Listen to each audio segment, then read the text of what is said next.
de Apocalipse, capítulo 12, versículos 1 e 2. Nós não vamos abrir por causa do tempo, nós já lemos nas semanas passadas, nas duas reuniões passadas, ali tem uma mulher que está grávida e está para dar à luz. Essa mulher representa a igreja. E está gritando em tormento, com grandes dores, para dar à luz. Então, o mundo hoje está em tormento, está em dor de parto, está em trabalho de parto, para gerar o filho varão. E vocês sabem que o parto se caracteriza pelas dores, pelas contrações.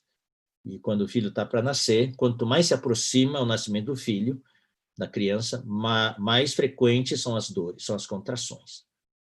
Então, vocês sabem, e vocês estão cientes disso, que as contrações das dores no mundo estão cada vez mais frequentes. O intervalo entre as dores, entre as contrações, está diminuindo. Os eventos estão acontecendo um atrás do outro. Estão acontecendo cada vez mais frequentemente. Tá? Então, o Senhor está alertando a gente. O trabalho de parto já começou. Cuidado, a criança vai nascer. Então, essa é a hora que nós falamos, para migrar para o filho varão, para que quando nasça o filho varão, nós estejamos dentro do filho varão e não fiquemos para a grande tribulação. Versículo 9, então sereis atribulados e vos matarão, sereis odiados de todas as nações por causa do meu nome. Nesse tempo, muitos hão de se escandalizar, trair e odiar uns aos outros. Levantar-se-ão muitos falsos profetas e enganarão a muitos. Então, tudo isso aqui são situações que vão acontecer entre os judeus e também entre os cristãos, porque os cristãos que ficarem vão passar por essa grande tribulação. Aí o versículo 12. E por se multiplicar a iniquidade, o amor se esfriará de quase todos. Essa é a frase que é alerta para nós. Claro que durante a grande tribulação vai haver muita perseguição, muita morte, assim por diante. Mas esses versículos são antes, né? São antes da grande tribulação, como é que eu vou dizer? São as dores de parto que precedem a grande tribulação. Tá? Então, o mundo inteiro vai ser de engano, então haverá esses itens que eu falei, que eu li agora há pouco nos versículos 9, 10 e 11, né?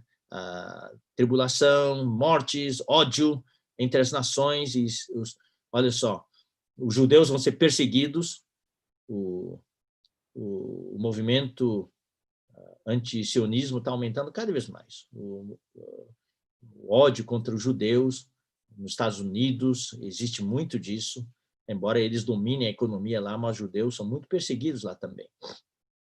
Há um desprezo, né? E no mundo inteiro o neonazismo está surgindo, está cada vez mais forte, o fascismo, todas essas coisas. Então vai vendo, quanto mais chegar o tempo do fim, mais ódio entre as pessoas, e claro, o versículo 11 fala, levantar-se-ão muitos falsos profetas e muitos serão enganados.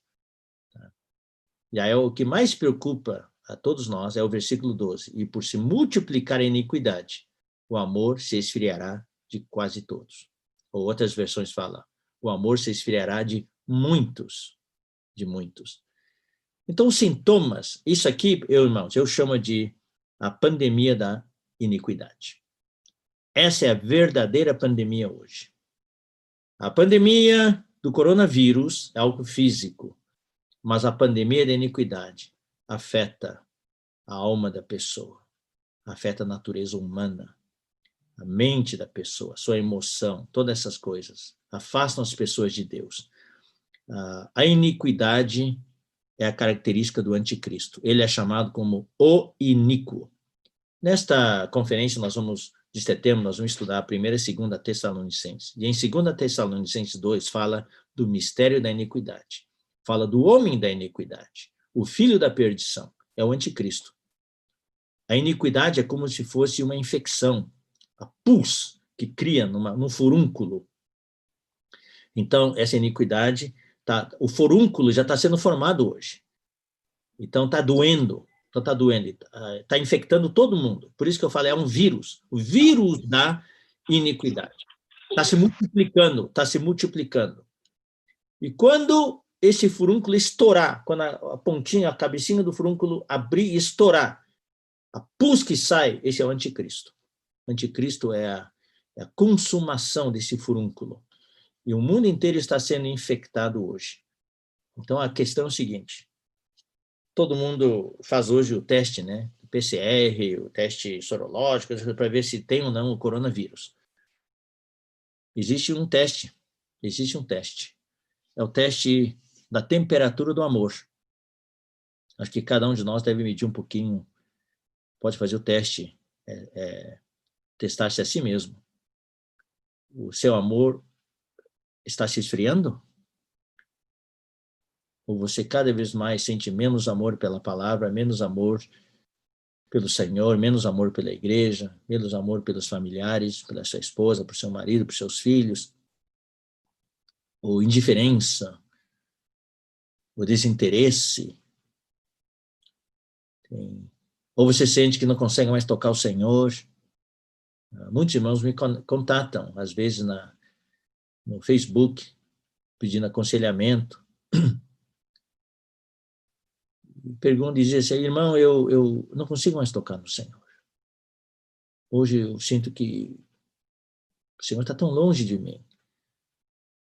Então, eu não condeno pessoas assim. Esse são os sintomas da infecção, da iniquidade.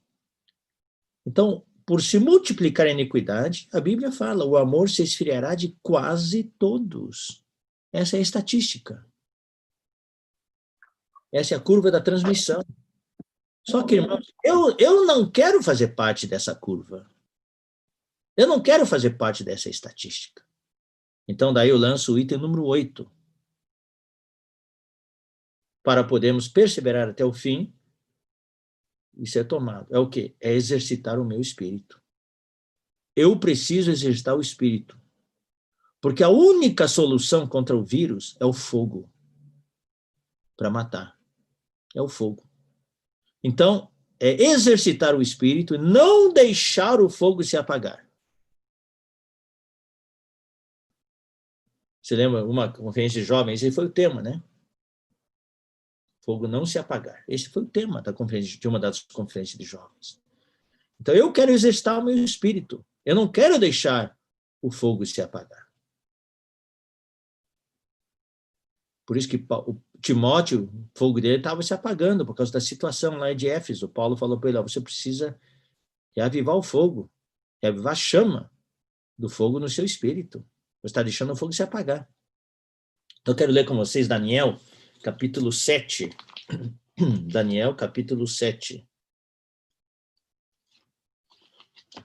Versículo 25. Fala de uma das ações do anticristo. Todos os capítulos aqui, Daniel capítulo 7, Daniel capítulo 4, Daniel capítulo 8, Daniel capítulo 9, tem trechos que falam do anticristo.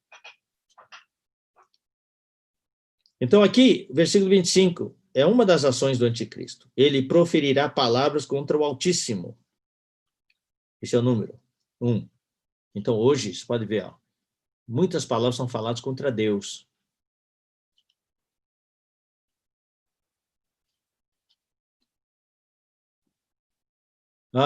Senhor Jesus.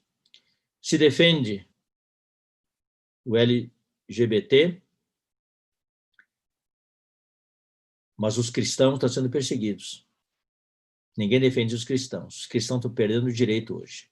Especialmente nos Estados Unidos.